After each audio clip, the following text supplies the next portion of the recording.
এই ভয়ঙ্কর ঘটনা ঘটেছিল চীনে। দুই ব্যক্তি গাড়ি ড্রাইভ করতে গিয়ে পাহাড়ি রাস্তা দিয়ে যাচ্ছিল। তখন তাদের মধ্যে একজন সামনে থাকা আয়নায় পিছনে ভয়ঙ্কর কিছু দেখতে পায়। তারা গাড়ি থেকে নেমে পড়ে এবং একজন ভিডিও করতে শুরু করে। এরপর তারা দুইজন মিলে এই ভয়ঙ্কর দৃশ্য পুরো বিশ্ববাসীর সামনে নিয়ে আসে।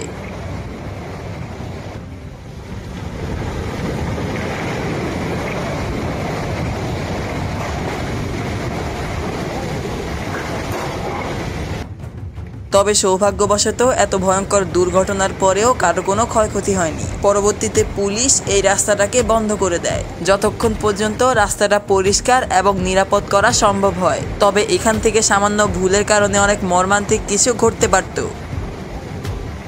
যদিও এখানে অনেক স্পষ্টভাবে দেখা যাচ্ছিল যে কোনো সময় এই জায়গায় ভূমিধস ঘটবে। তবে কেন জানি না এই শ্রমিকরা এখানে অপেক্ষা করছিল। মুহূর্তের মধ্যে দুর্ঘটনা ঘটতে শুরু করে।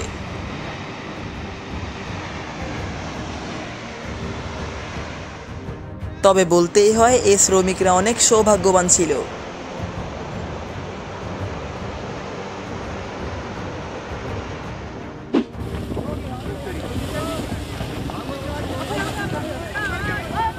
এই দুই ব্যক্তি অনেক বেশি সৌভাগ্যবান। কেন বলছি তা একটু পরেই বুঝবেন।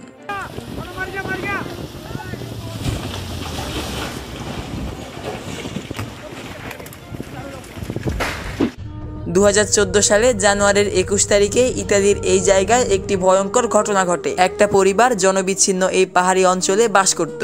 হঠাৎ এক সকালে তারা ঘুম থেকে উঠে তাদের ঘরের এই অবস্থা দেখতে পায়। কোনো রকম সতর্কতা সংকেত ছাড়াই 4000 কিউবিক আকৃতির দুইটা পাথরের খণ্ড তাদের ঘরটাকে পুরো গুড়িয়ে দেয়। অর্থাৎ পাথরের খণ্ডগুলো ছিল তাদের বাড়ির সমান।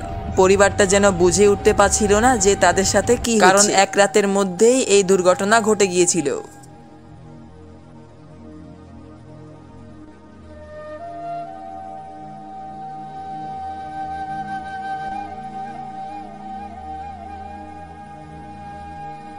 দু 2020 সালের 19 জুলাই ভারতের নয়াদিল্লির এক এলাকায় টানা 40 দিন ধরে বৃষ্টিপাত হতে থাকে। তাই শহরে থাকা অনেক ড্রেনেজ সিস্টেম একদম অকেজো হয়ে যায়। সেই সাথে আরও অনেক শৃঙ্খলেরও সৃষ্টি হয়, আর এটা তাদের মধ্যে অন্যতম।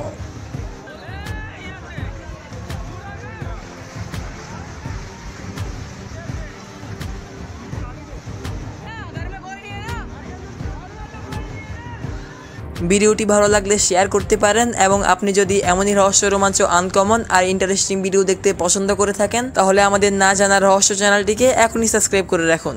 দেখা হচ্ছে পরবর্তী কোনো ভিডিওতে। ততদিন পর্যন্ত সবাই ভালো থাকবেন।